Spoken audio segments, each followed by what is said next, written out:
Como você vai entrar para a história? Vamos para Provérbios? Olha o que diz Provérbios. Eis que os caminhos do homem estão perante os olhos do Senhor, e ele pesa todas as suas veredas, todos os seus caminhos estão perante o Senhor, e ele pesa todos. Meu querido amigo, meu querido irmão, inicia-se aqui mais um vídeo do canal Discípulos de Cristo. Muito bem! E aí? Como você vai entrar para a história? Você vai entrar para a história de uma forma anônima? Ou você deixará marcas nessa terra e neste mundo? Você vai produzir algo? Você vai deixar algum legado? Como é que você vai entrar para a história? Nós somos eternos, mas não neste mundo.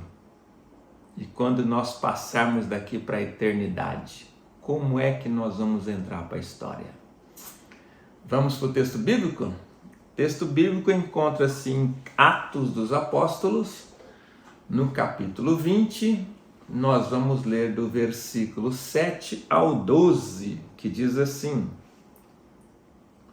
No primeiro dia da semana, ajuntando-se os discípulos para partir o pão, Paulo, que havia de partir no dia seguinte, falava com eles e alargou a prática até a meia-noite.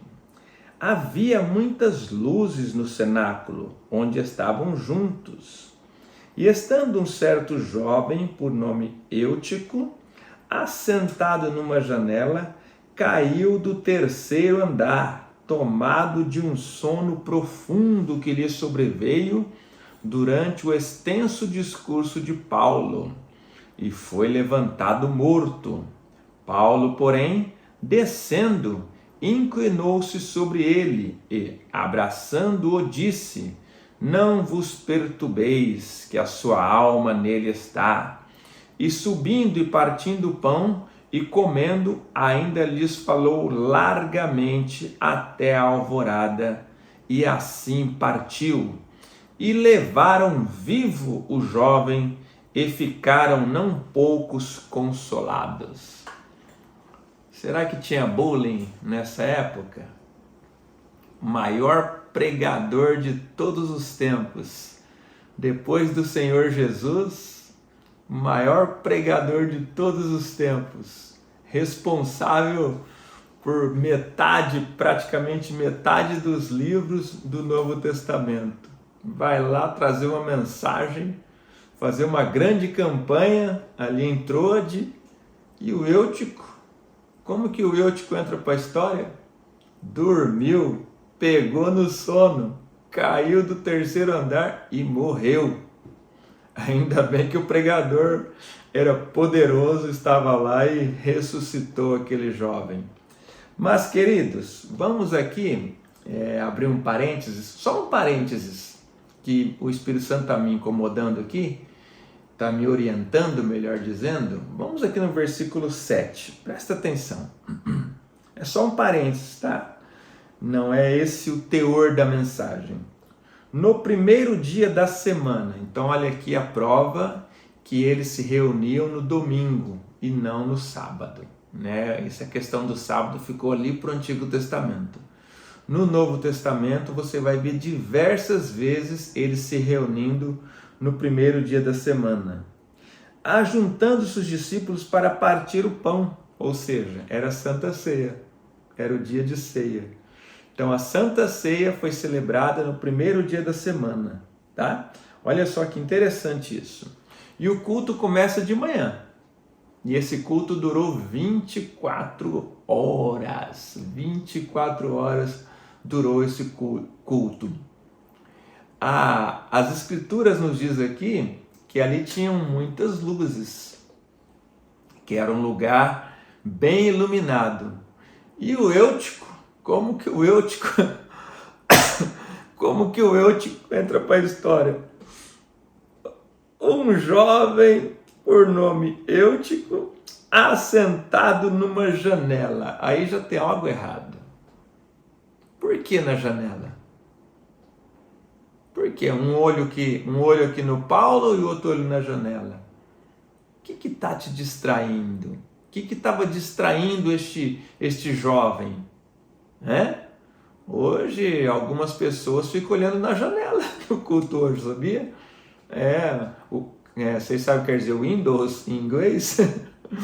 Pega lá o seu smartphone lá e fica lá, durante o culto, olhando para a janela. Culto abençoado ali, e às vezes a pessoa, não é todo mundo que faz isso, mas algumas pessoas desenvolveram esse hábito, infelizmente, e é bom que nós vigiemos para que isso não venha acontecer conosco também, né?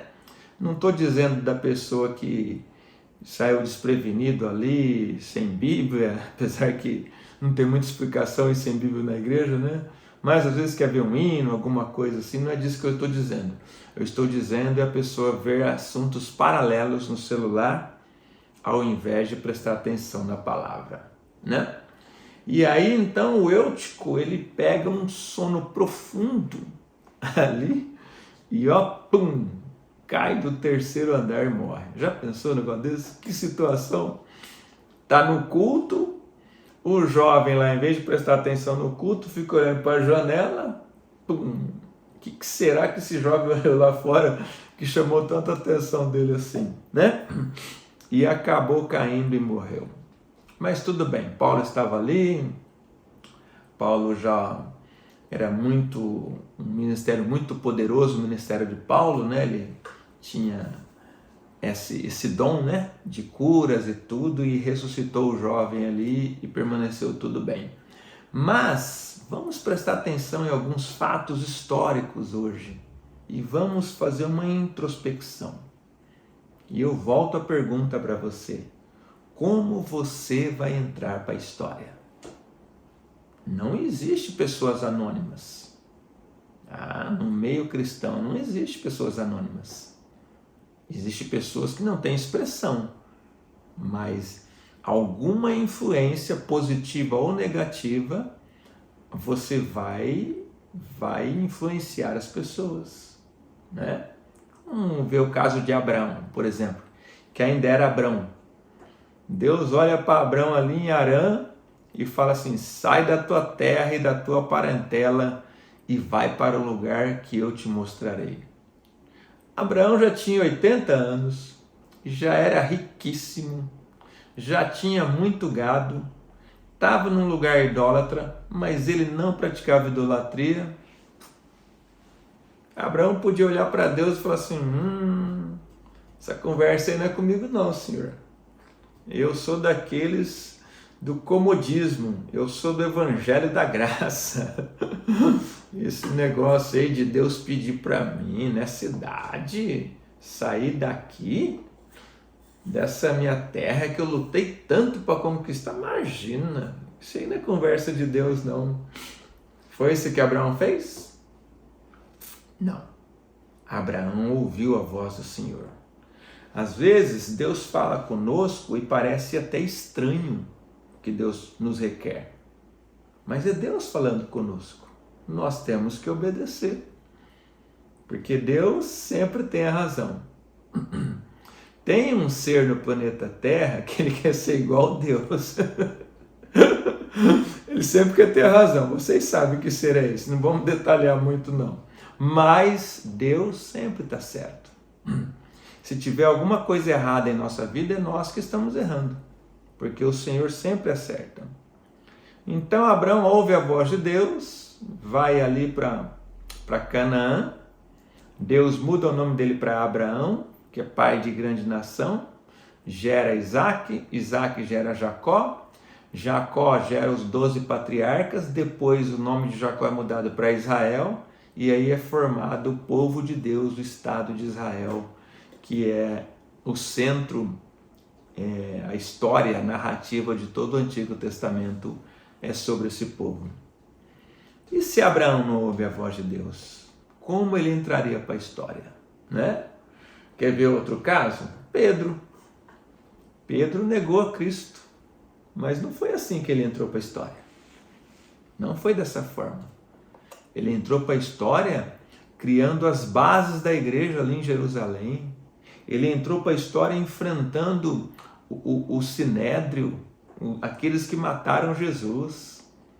Eles falaram: meus irmãos, vocês podem me pedir qualquer coisa, mas não me impeçam de falar de Cristo. Mais importa agradar a Deus do que aos homens. Olha só que ministério poderoso. Pedro, em uma mensagem, 3.000 pessoas se convertem. Na outra mensagem, 5.000 pessoas se convertem e passam pelo batismo. Então Pedro teve um ministério muito forte. Pedro vai pregar para os gentios ali, enfrenta os irmãos judeus dele ali. E Pedro, ele é um símbolo de Cristo muito forte. E se ele fica só lá na negação, como ele teria entrado para a história? Não é? É para nós refletirmos. Tem mais, tem um discípulo, um ajudante ali de Elias, de Eliseu, chamado Geazi, que alguns dizem que é Geazi. Aí você que decide aí a pronúncia que você acha melhor, porque uns falam Geazi, outros falam Geazi. Eu acho mais bonito Geazi, tá? Mas como que esse homem entra para a história?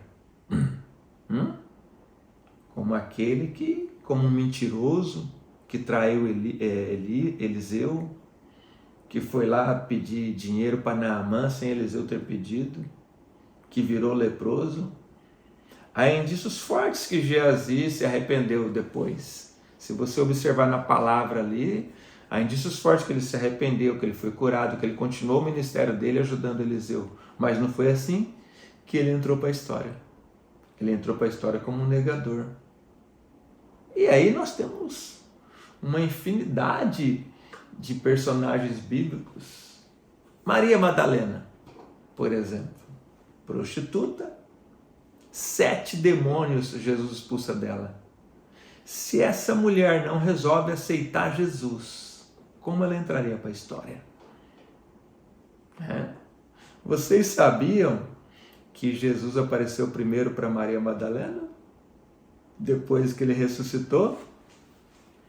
Foi lá, Maria foi lá, viu o sepulcro aberto e não quis entrar, correu, chamou os discípulos apostaram a corrida ali, Pedro e João. João corria mais que Pedro.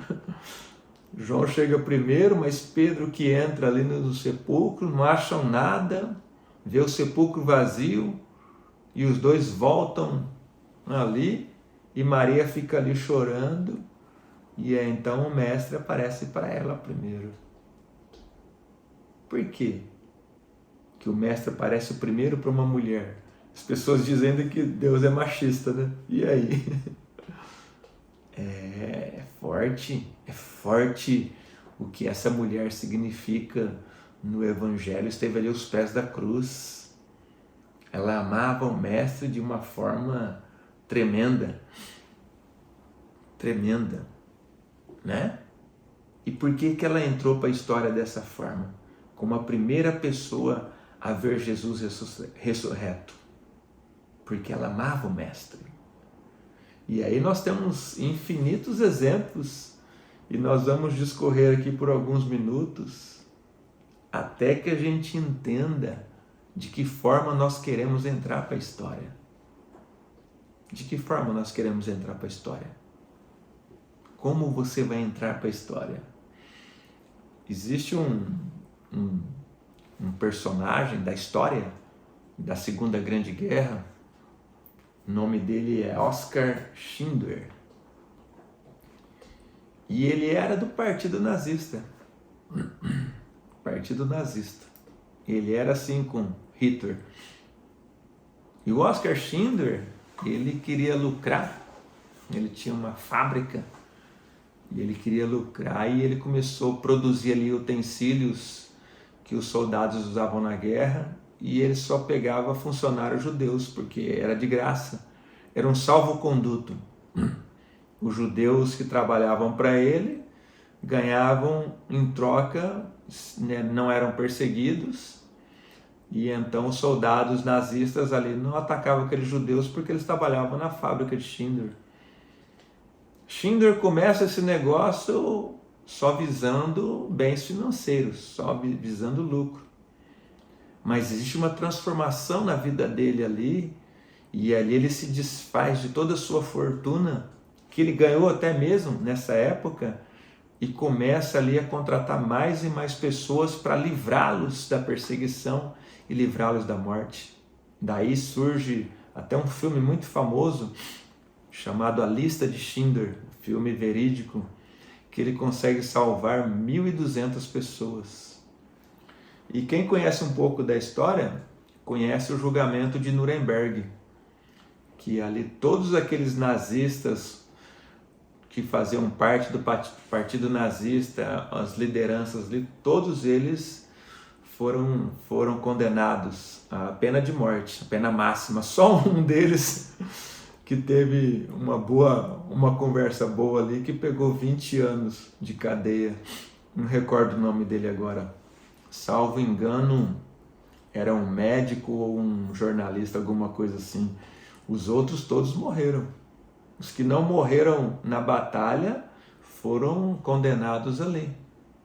Mas Schindler, sabe como Schindler morreu?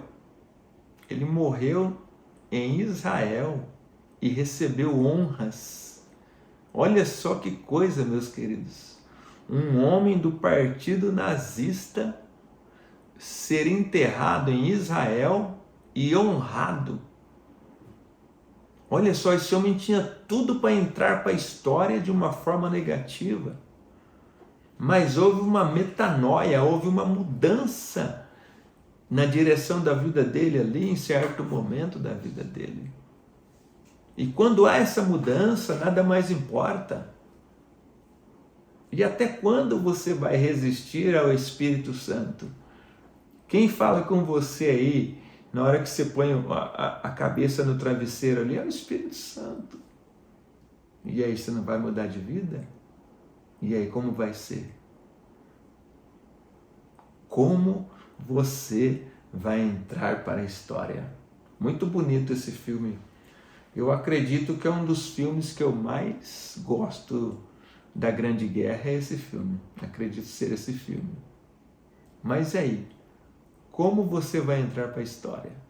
Diz para mim. Né? É interessante. Nós já estamos caminhando aqui para terminar essa reflexão, mas eu queria falar de algo ainda para você, algo muito forte. No ano de 1888, teve um homem que morreu. Ele morreu. O nome desse homem é Ludwig Nobel. Irmão de outro homem chamado Alfred Nobel. Alfred Nobel, ele foi o inventor da dinamite. Então ele criou a dinamite. Quando você está viajando aí, que você passa num túnel dentro de uma montanha, você tem que lembrar de Alfred Nobel, porque aquilo só foi possível a partir da dinamite que ele inventou, né?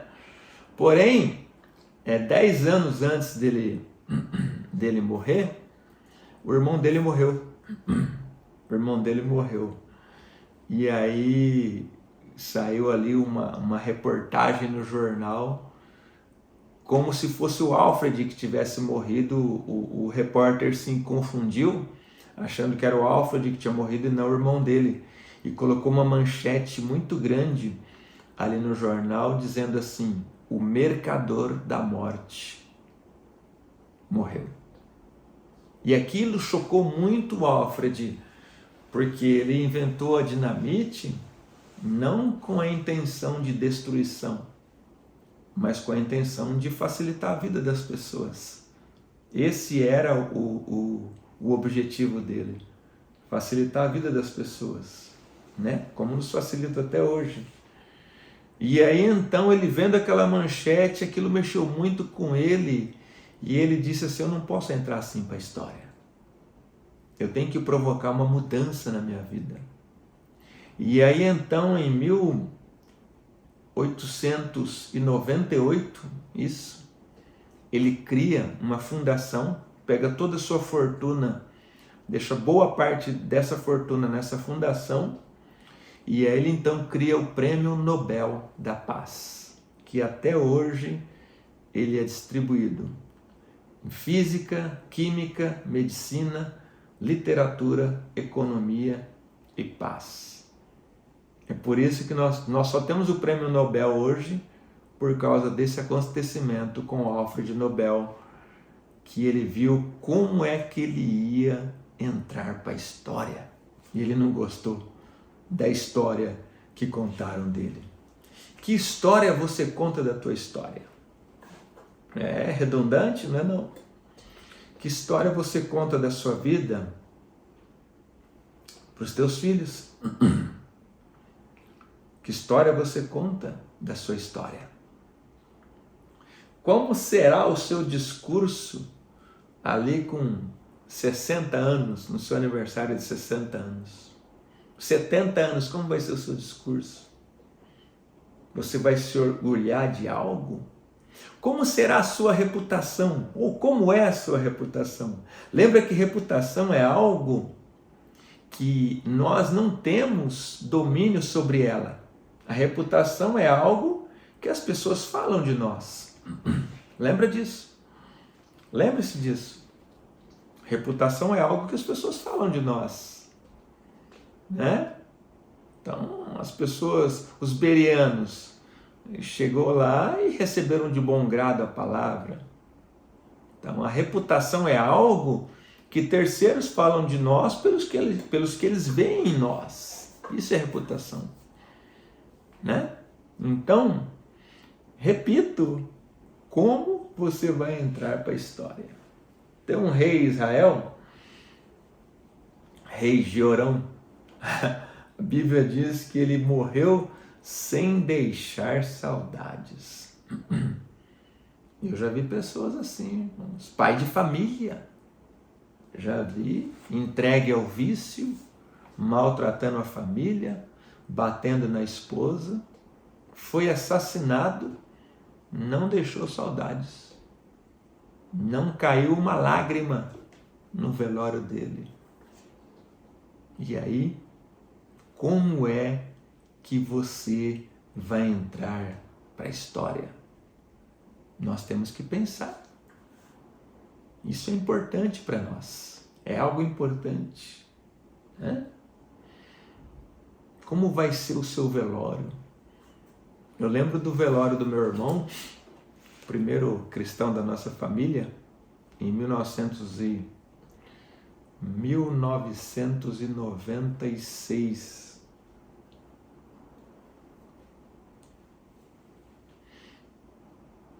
1996. Eu gostava muito do meu irmão, ele era muito querido, mas eu fiquei impressionado no velório do meu irmão. Ele passou para a eternidade muito novo, com 38 anos de idade.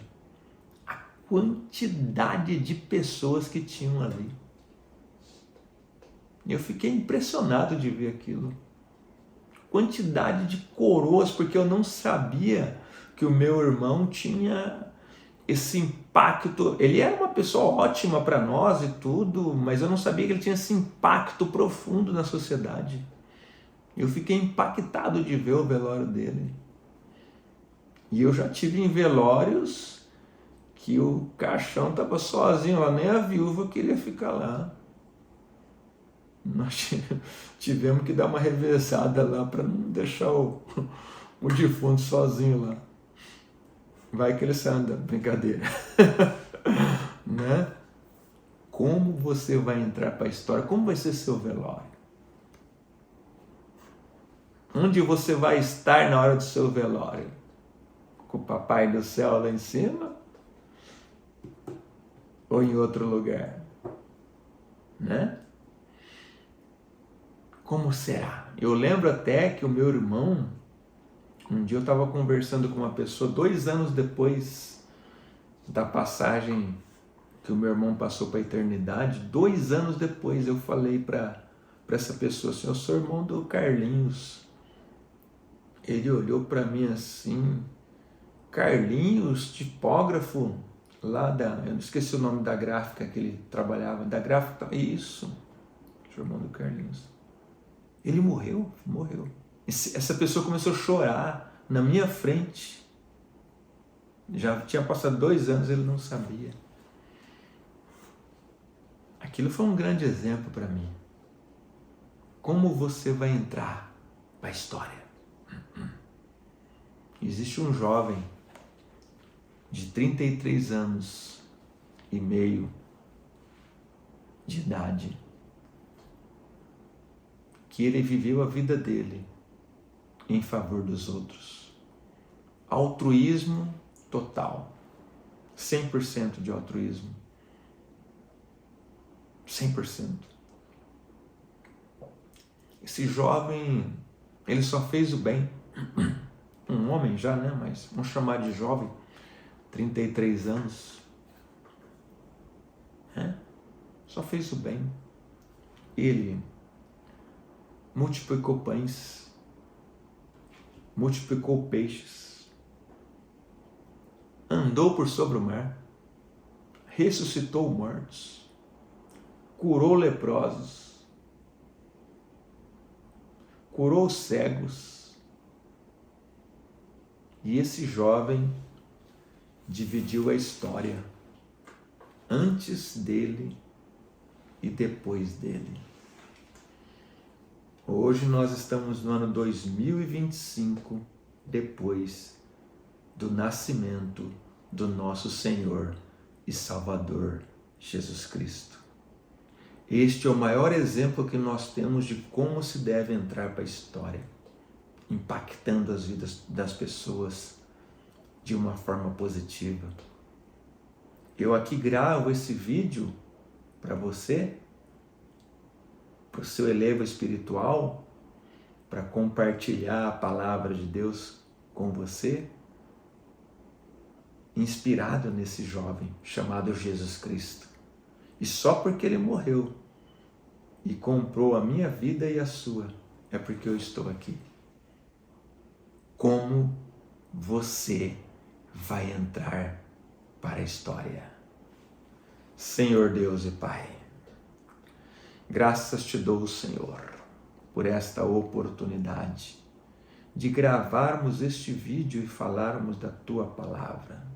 Senhor, derrama da Sua glória, da Sua graça. Abençoa graciosamente os meus irmãos, ó Pai. Senhor, abençoa o Julinho. Pai, abençoa o Vaguinho. Derrama da Sua glória, Pai, da Sua graça sobre a vida do Davi. Abençoa o Jonas, Pai. Senhor, derrama da Sua glória, da Sua graça. Abençoa o meu cunhado, o pastor Paulo, minha irmã, Anice. Senhor, abençoa aquela família. Continua derramando a Sua glória, da Sua graça.